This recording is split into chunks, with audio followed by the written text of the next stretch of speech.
the thing that made the league and or the bulletins special started to go away. So the last couple of cycles, guys have been writing again. They've been sending it in. I've made my adjustments to try to do a commissioner's report that is good, and at the same time includes a little bit of fun, because I love to do things like Where Are They Now, or scouting reports. Nice. For wrestlers, kind of like the old PWI magazines or the Wrestling Superstars magazines when we were kids, because that's what made me love wrestling. One thing that I'm going to be doing, and I hope everyone listening, I hope anyone listening who's ever had any interest in the LWL might like this idea. There was a magazine when you and I were kids called Wrestling Superstars. Okay. It was done by the guys. It was part of the After Mags. It was done by the same people that do PWI and whatnot. But the catch for them was they did a magazine, I want to say either every 2 months or every 3.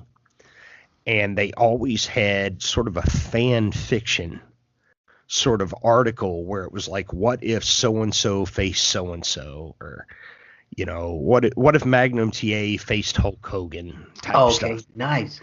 Like a dream matchup. Yeah, dream matches. And I really love those. And recently, the LWL, the tag team champions there, the actual league champs on the title page, have held them 4 consecutive cycles. Nice. And they said, is it a record? And I said, I don't know if it is or not. It's close. But there may have been a team previously. And when we went back and started looking at things, I thought it would be absolutely incredible to be able to go back in time, look at probably the 8 or so most decorated teams in the history of the league and say, what if they could all face off in a tournament tonight? Nice. And I'm going to do that. There was a team called Red Heat that for probably the first 25 cycles or so was just almost indestructible. And then Jeff Hannibal and I, or everyone knows him as Hannibal, we had a team called Questionable Motives that is the most decorated team ever, with something like 15 league titles and probably another 13 or 14 TV tag over a period of time before Jeff left the league. But never 4 in a row. But never 4 in a row. And then I think Red Heat, the first team I mentioned, I think they did it. I think they had 4 in a row. And then this new team has 4 in a row. And then we've had 29 combined, but never 4 in a row. And then there's been a couple or 3 other tag teams that didn't quite get to any of those numbers, but during the most active times in the league's history, were also incredibly competitive. So I think it would be a lot of fun to sort of write that story. What I don't know yet is how I will figure out who wins and who loses. I'm not quite there. Most of the time when I do stuff like that, it's coin flips. I was about to say the coin flip. Yeah. Here comes. It's coin flips and stuff like random number generators on Excel. I try my best to make it appropriate, and then I write my way around it. But I think it would be a shit ton of fun to tell that sort of story. Yeah, see, and stuff like that, Jamie, is I think stuff that that other commissioners, I mean, obviously in the LWO it has that history, so it's it makes it that much more relevant because of that history, so other managers listening, that's one of the big things about keeping tabs on your league. I know the Generation Next league does a very good job doing that, so just shout out to any commissioners out there, keep your tabs. And it's keep your tabs kind of on everything. I can remember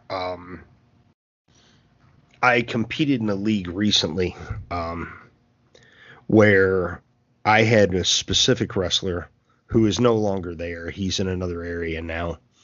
But in my tenure, he had won either 5 or 6 league titles.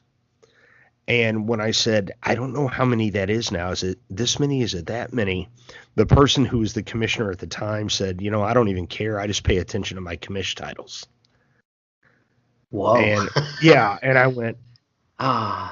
No offense. I respect the commish titles. I really do. I think they're incredibly important. I've been in leagues where the commish title was way more important than what went on the title page. Right. 100% more important. Because it was such an angle-based league. But it still, at the same time, to me, I was like, well, why don't you just take a shit on what I feel like I may have accomplished here? Yeah, I mean, you got I say this a lot, Jamie. You got to find that right balance for your style of play, because there's a lot of people who track everything and anything, and then there's some people where there's not enough getting tracked. Yeah, and in the LWL, we're going through a little bit of that right now. I'm not going to lie. I, for the longest time, kept tabs on League Champ, TV Champ, all the tag champs, the 6-man champs, and the Battle Royal champions. I had that data from cycle 1 through probably 94 or 95. Oof. And there was a period where I was just burning out. I thought I was going to quit the game because I was just tired. Life taking its toll, work, the kids, whatever with the family. And I quit keeping up with it. Oh yeah, no, I mean, and I would, kudos to those people that keep it going, year in, year out. I mean, but just in terms of like your tenure, so like I'm talking about your return. So right now I'm considering this, January 2019 forward. Will you be keeping tabs of that, or no? Is that something that you're? I'm keeping tabs now. But what I'm trying to do, and I've asked a few people for help, but it's a matter of time for them too. Life is busy. I really want to get the historical data that I'm missing, based upon when I. Oh wow, you're a monster. You want to actually piece it? Yeah, I want it all. Oh wow. I want it all. We have the historical data for probably the last 3 or 4 years as it relates to, say, commish titles, as a result of another fellow player in the league named Michael Long, who was actually with me in the old days in the MRL, and just I'm incredibly fortunate to be able to play in leagues where he's involved because he's such a fantastic contributor. Michael has kept up with all of the commish related titles through probably 2.5 or 3 generations of commissioners before I've taken it on. Shout out Michael Long. He's truly he's a gift if you ever get the opportunity to work with him in a league, because he's incredibly selfless and he really does believe in the integrity and continuity of data.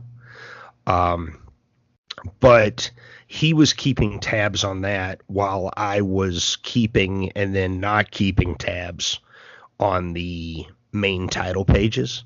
So I'm working my way backward now, with a variety of people who are bulletin keepers or PDF savers, as it were. Right. The new treasure is the PDF savers. Oh yeah. Well, and to be perfectly honest, this is not an exaggeration. I suggested PDF to the IWA in 2005. Oh man, you know what? I'm still, if you guys are listening, IWA staffers, start uploading some of the archives, because we would love to get our hands on some of the old school stuff. Yeah, but I did. I suggested it to him in 2005 because I was doing a lot of work and I was having to travel internationally, and I wanted to stay active. and wanted to still be able to make sure that I was active in the game. And I was just like, I'm never going to get, Oh yeah.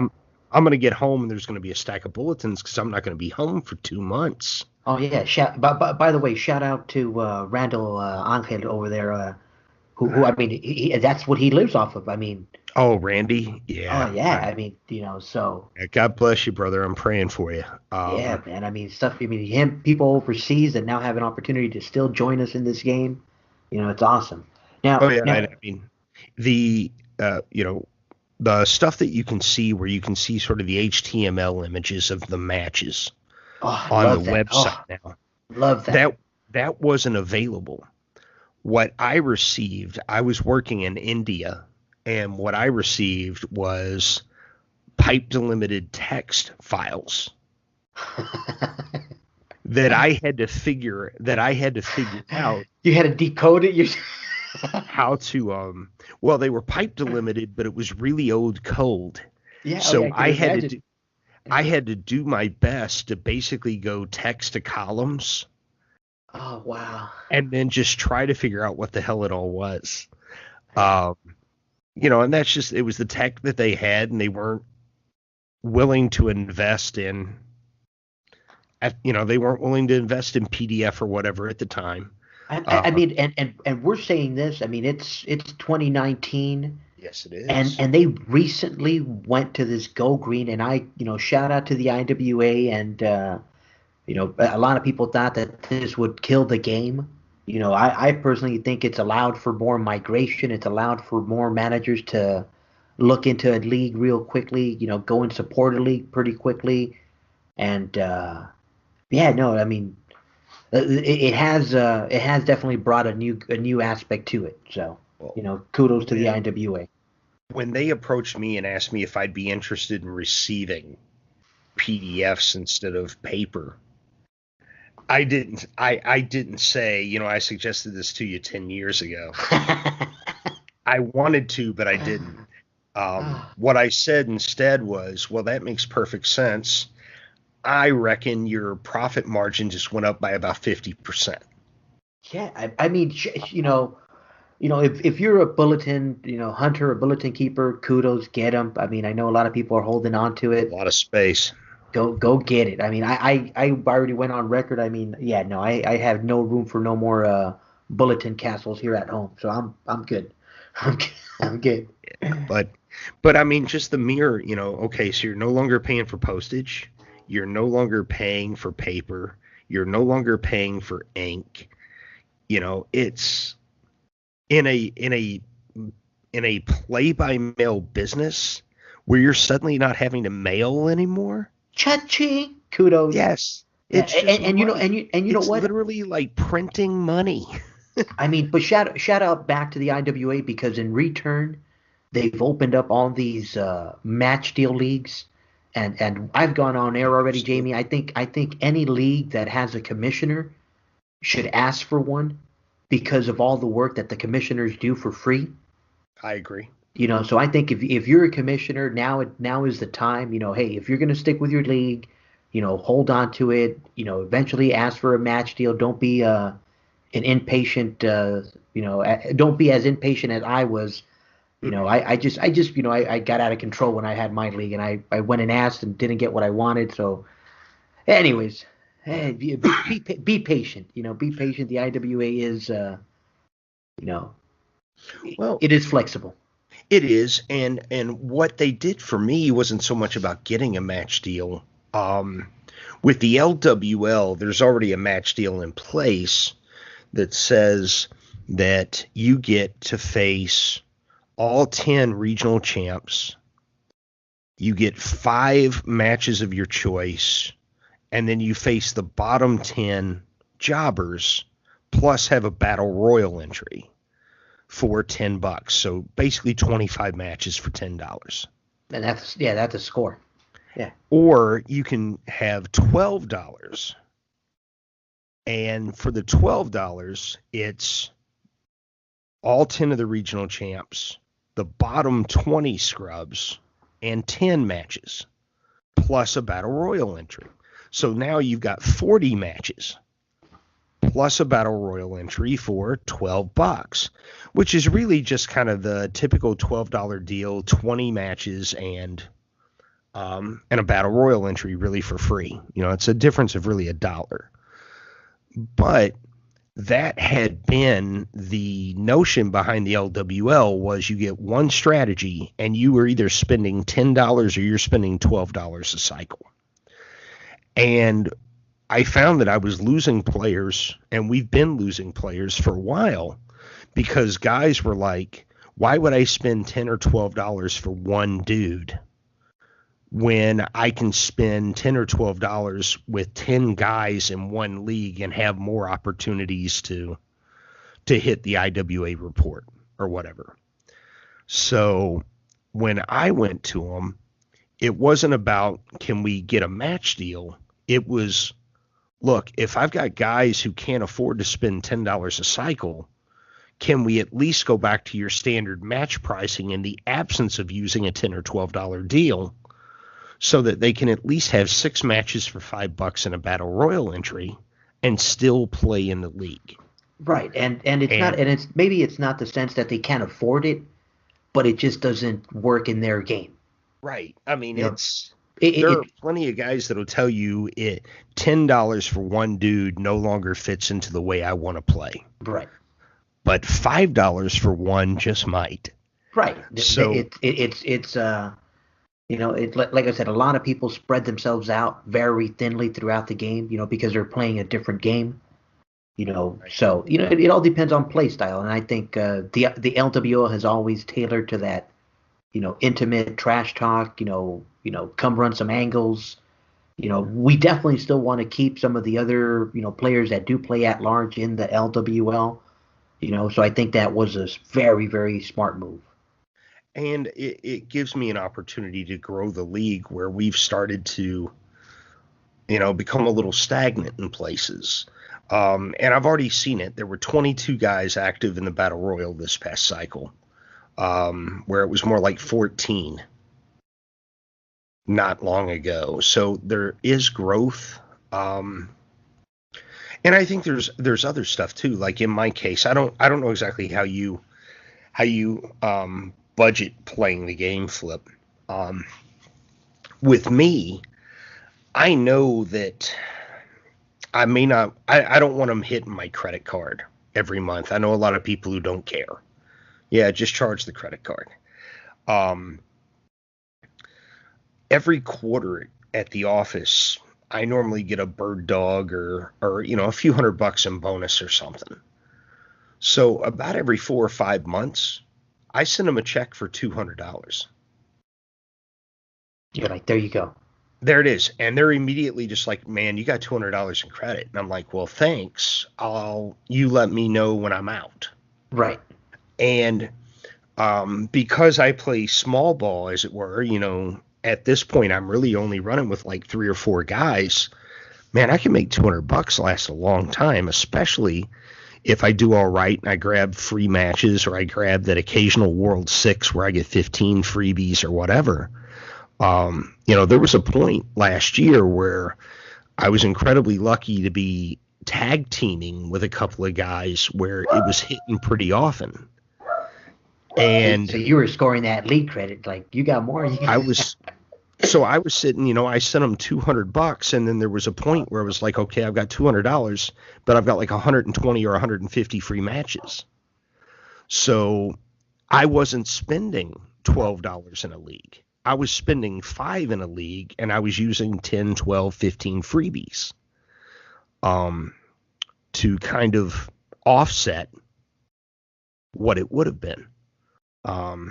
There's ways to be creative with your accounting. But I think a lot of guys are, young, and they're not quite there. Or they have school loans to pay for, or they've got a house to pay for. Oh yeah, no. I mean, I wish I could say that I'm supporting, every league that I'm in with a match deal. I mean, I usually go about, I'm gonna say about 25 a week. I mean, that's usually my little IWA, limit. That's what I feel comfortable paying for my subscription, a week.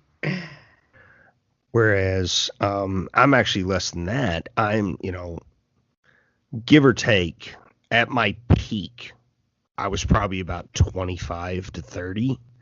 In general, I'm like more like 15 to 20 period an entire cycle. But one has to realize I don't play in iron. I recently left steel, but I traditionally play steel. I'm very confident. I feel good there. Um, I downsized to one league in gold, which I actually despise gold. I don't like playing there, but there's some really good angle leagues there, so I play. Um, I left diamond. I don't play bronze, and the only thing I play in jade is the LWL. Now in gold, you got drafted by CWL? I got drafted by CWL last year. I got drafted by IWL in the most recent draft. Ah, Alex, nice. Congratulations. thank you. Yeah. I enjoyed the CWL. I was drafted actually by Andy Koenig um, right before he stepped away from the league, took it over. Has done an exceptional job with the CWL. For me, I declared for the draft more or less as just tied to sort of like storylines. And the storyline was going to take me wherever it did. And in an incredibly surprising, and I say this 100%, I didn't see it coming. Alex drafted my wrestler, Magnificent Montgomery, #1 overall for the IWL in the draft. I had no idea that was going to occur. I expected to be more like a 3rd round pick or something. But I made my first appearance there this cycle. It was really neat. I get to use some of the new art that I've had done by Werner Muke associated with Montgomery, because we've had an ongoing angle for over a year where he was suffering from CTE associated with a variety of head injuries. Oh, nice. And so late in the year, as part of the storytelling, I started wearing a mask with kind of like eye shades to help with sensitivity to the bright lights in the ring. Nice. So now there is a Werner Muke of Magnificent Montgomery, and my joke is that it's masked magnificence. I love it. I love it. It's now wearing a mask to the ring. But it's it's good, it's fun, and it's storytelling. I always wanted to be a writer, even as a kid, and I never really committed myself enough to the craft to be as good as, in my opinion, I should be. The talent was there, the sweat equity was not. And then after marrying and everything else, the game in its own way has sort of become my one little source of creative writing. So being able to create characters and create stories, and hopefully to some degree have people that are reading actually for even a brief moment be able to envision or have an ounce of weirdly genuine emotion. That story is kind of the real goal for me. Oh yeah, I mean that's I think that's the beauty that all of us hunt for in this game, brother. It's just just some reaction, good, bad, something like I tell everybody. You're not always gonna get a positive reaction. You're gonna get some shockers. You're gonna get some some head turners, but the reaction is what we look for. Well, I think it's because, and I've had people tell me that they I've had people tell me that they really don't care if anybody else reads it; they're writing it for themselves. Um, and if you're doing it just for you, there's no point in sending it in. Yeah. You know what I mean? It's like, no, actually, you're not. You can tell me all you want that you're writing it for yourself, but if you're sending it in, it's because you want other people to read it. Oh yeah, yeah. I mean, we talk about trash talking in some of the leagues that that are quote unquote dying or dead or slower, or whether you want to call them an at-large league that's they're just people there hunting for report hits, Right. and it's almost impossible to run angles in those leagues because there's not enough movement. There's not enough motivation to and why waste your trash talk there, Well, and I've played in those. And I'll be the first to admit, I mean, there were points last year when I was playing with the biggest roster I've ever played last year, and it was still never more than like 35. And what it was 5 or 6 singles guys, and then like 28, 29 filler guys that were being used in either tag or 6-man strategies, uh, in hopes of hitting the report and getting those free matches I talked about. Um, and in none of those cases, there wasn't a single league that we were playing in where there was any trash talk. It was just chasing. It was just chasing freebies. It was Right. chasing that goal. Um, and it wasn't the best, but what I basically had to do is I had to reconcile that. Um, I'm going to play this way in some leagues, and I'm going to play this way in others, and we're going to see what hits. Um, One thing I am convinced of is that there's a place for everybody. Oh yeah. It's just a matter of how you want to play the game. And if you want to play the game to hit the report, well, don't go to the LWL. Don't go to the BRL or any of the leagues that are known for massive cards and tons of wrestlers and a lot of storytelling. Go to one of the at-large leagues where that's what you're going to do. Um, Yeah, I mean, and there's some. I mean, like I said, there's a lot of leagues. I think I shouted out, the NAL. Hannibal runs some. Is it Hannibal that runs that tournament? I mean, beautiful tournaments there.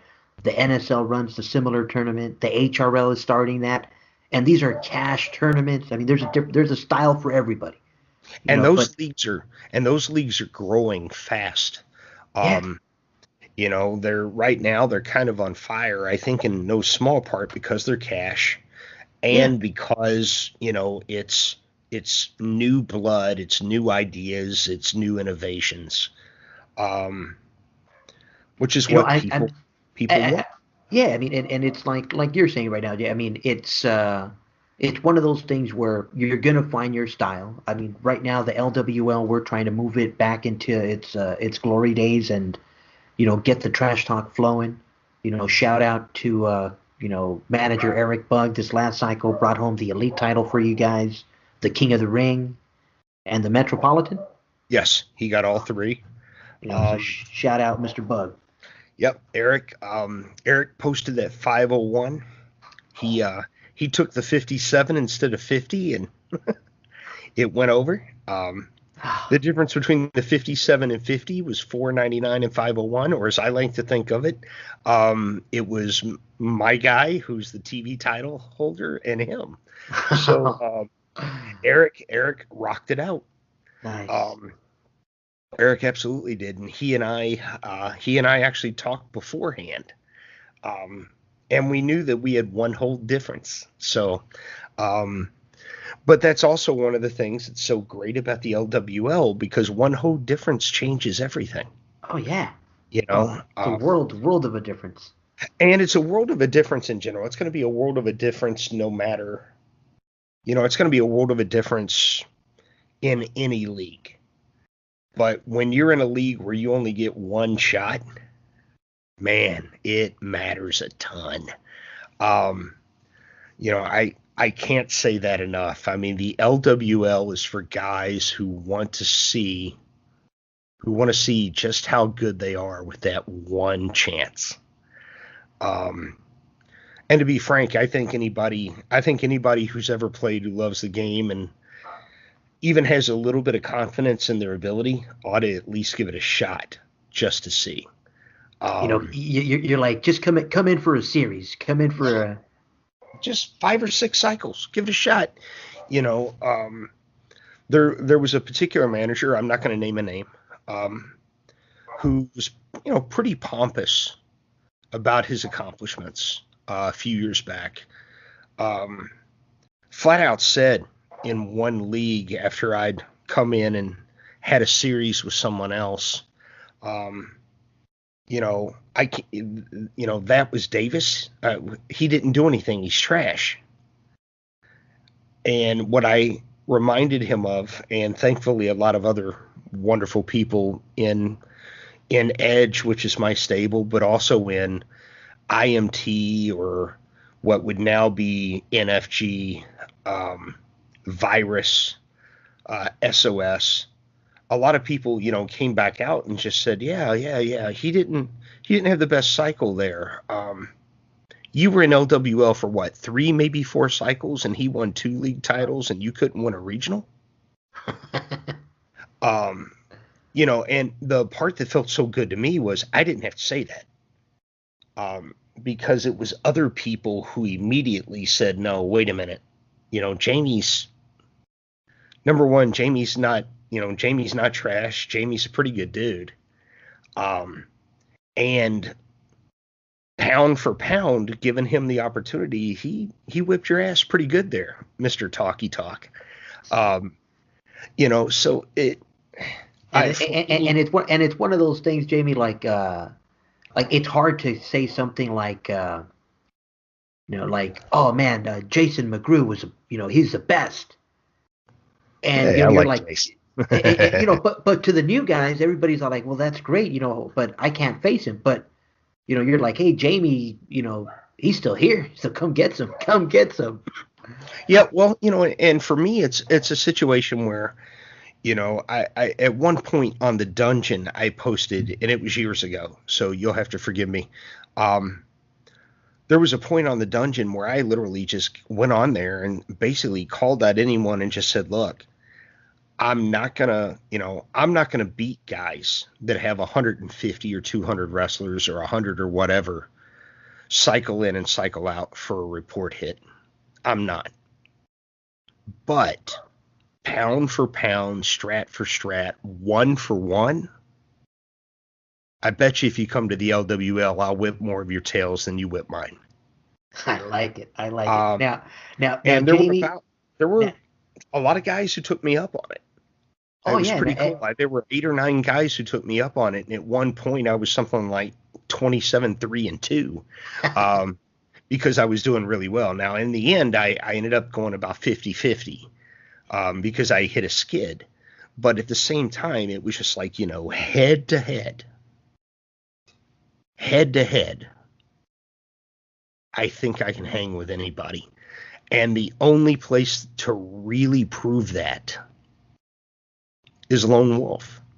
So and it's in the Jade, so you have all the other cycles or all the other federations to look at, so you see all the drops, Absolutely. So no excuses. Now, Jamie, I know we can go for hours, brother.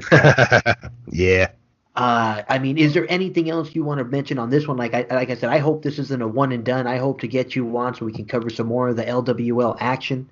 That would be fantastic. Yeah, I really enjoyed this. I've only done a couple of them, but I could talk about wrestling despite the fact that I don't watch it as often as I used to, kind of all the time. Only because I've got a very old school way, and I was blessed to grow up watching a lot of old school style where I'm from. But God, I have, this game, I love it. I can talk. I'll always be willing to talk about it to anybody who just wants to talk. Oh yeah, so, no, I mean, and especially, like I said, especially with with the evolution of social media, with the evolution of all these all these radio shows. Shout out to the iWar Tubecast. Shout out to the Generation Next League. Shout out to anybody else out there doing anything online.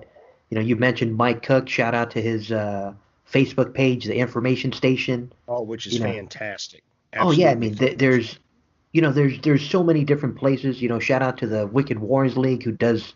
They have their pro board. Shout out to anyone out there, working it. I know we just had, Steel, the Steel Interfit titles moving along. It just changed hands from, I think it was Chaos Knight, lost it to the Kabuki Dragon. So shout out to the Kabuki Dragon there in the Wow. I know CCL. both those guys. Yeah.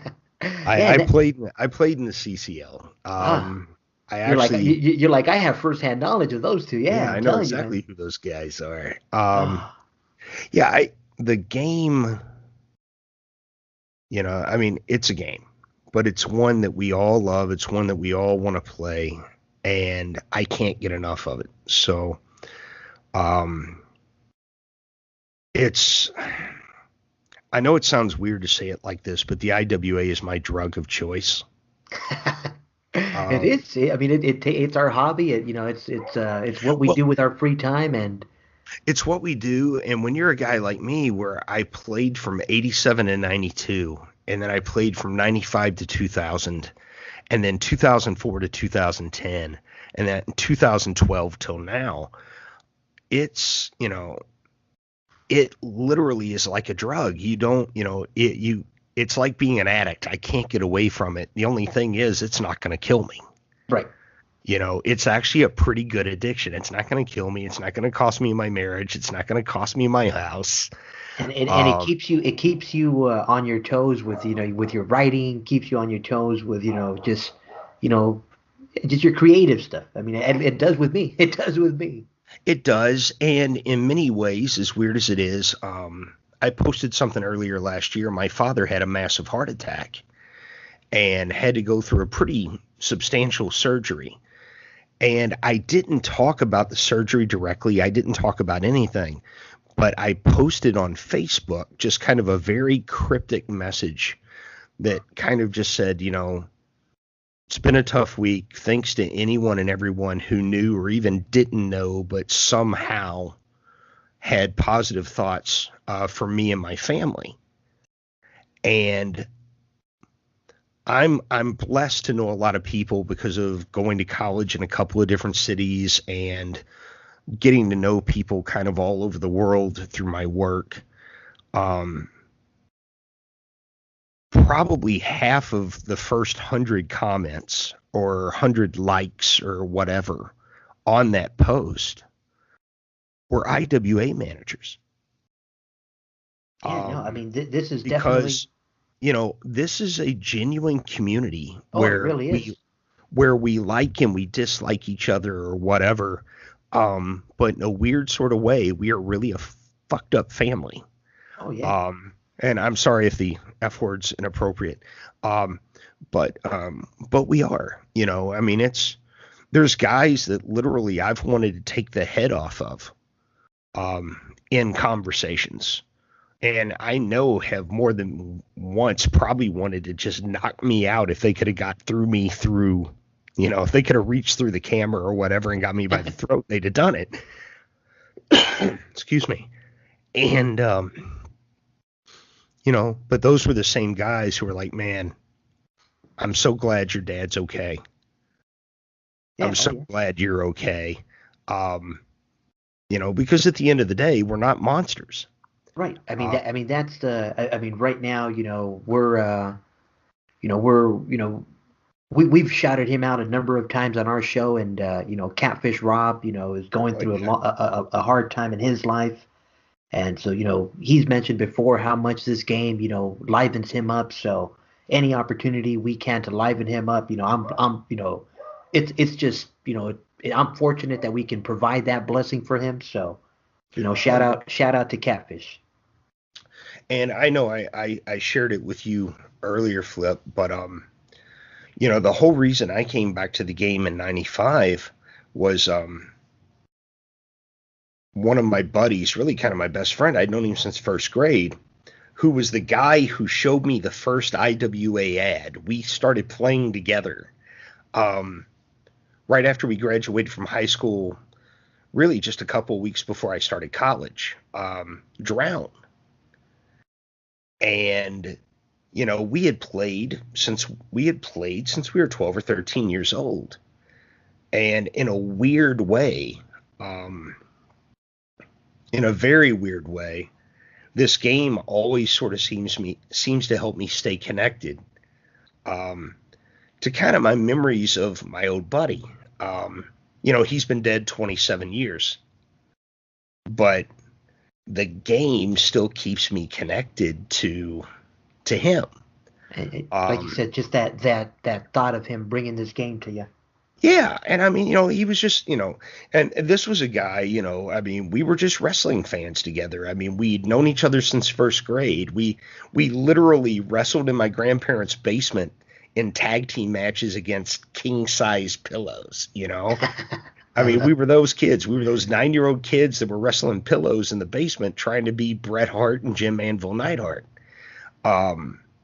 So it's my youth, and it's my youth, and it's my greatest connection to like the guy who's buried 35 miles from here, who just happened to be, my best friend in the world up until it was too late. So, yeah, it's weird. It's weird what this game, it's weird what this game has given so many of us. Like you said, with Catfish Rob, it's given him a community where maybe he wouldn't have had one. Or maybe it's given Shane a community where he wouldn't have had one, or Troy a community where he wouldn't have had one. Insert name here. It's given me a community where I wouldn't have had one, right? Oh yeah, myself included. Like I said, it's beautiful, brother. But now, now, Jamie, like I said, I mean, we're definitely gonna have you back on a couple more times, brother. But oh yeah, I was gonna say, I know you normally go about 35 minutes, and you and I, you go about 35, and we've been on the phone or recording for about 4 hours today, just because it's been such a great time talking. It really has. I mean, now in terms of the LWL, any last word, any last shout out to anybody there? In terms of the LWL, I don't know that I would say a shout out to anyone in particular there, as much as just guys, if you're listening and you want to see if you can hang on one strat with guys who are the best in the game.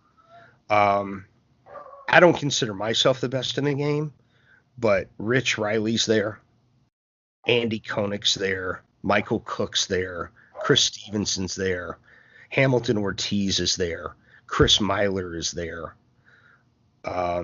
Randy Angel or Angel is there. His cousin, who I can't remember his first name, and I apologize, man. Rick Angel. Rick Angel. Rick's there. Michael Long is there. Eric Bug, who you gave that shout out earlier, is there. And there are more and more guys that are going to be coming in. Oh yeah, I mean shout out to Aaron McFleece and the gang there as well. Shout out to Aaron McFleece and the gang. Seth is there, and yeah, McFleece. I love that gimmick. Yeah, Seth and Tom have arrived. I don't know if Jake's going to show up or not, but I've asked. There is a lot of real talent there, and all we want is great. All we want is more competition. The opportunities are wide open right now. I have only been managing or acting as commissioner there for a couple of cycles. Storylines are wide open. Growth is wide open. Opportunities are wide open because we're reestablishing the roster and reestablishing our way of play. If you want to be a part of it, fellas, All you got to do is join, or look up LWL 24/7 on Facebook and hit me up there, and we'll get you into the league. All we want to do is grow. I love it. All we want to do is grow and tell great stories. And of course, you're welcome to, Flip. You know that. Oh yeah, I love it. We are. My personal goal would be to eventually stop playing and just do this. I just want to book, and I just want to write.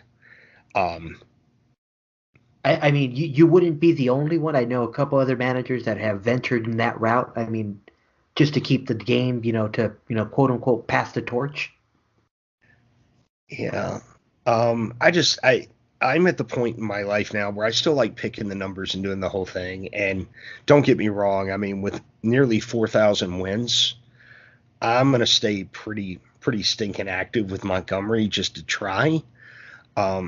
But my favorite thing, even back in the old MRL days, I love booking and I love writing matches. So I would rather be doing that than anything. And maybe at some point the IWA will just agree to let me do that. Nice. But any way it goes, again, I know we need to wrap this up. I know it's almost 8 o'clock your time there. It's 11 o'clock here. Oh no, you know what? Now that you're saying that, we're gonna make this a 3-part. I'll upload it nice and quick, but I'll definitely put it in 3 segments. Yeah. Oh man, but yeah, no, brother. I mean, like I said earlier, I hope this isn't a one and done. I definitely want to get, if possible, maybe every cycle. If not every other cycle, maybe every quarter at least. Hopefully time allows us, and if not, maybe we can assign a LWL representative. But I definitely want to continue to cover the LWL. We'll say that. I appreciate it. I'd enjoy it. I really I had a great time talking today, Flip. So, let's keep doing it again. God bless you, man. Get yourself some rest. I'm gonna go upstairs, hope that my kids are asleep like they're supposed to be, and and get up at 4:30 in the morning like I always do. So. I love it. Well, you guys, you've been listening to Commissioner of the Lone Wolf League and IWA historian Jamie Davis, and myself, IWA Flip. We'll catch you guys on the next one. Take care, Jamie. You too. Thank you, man.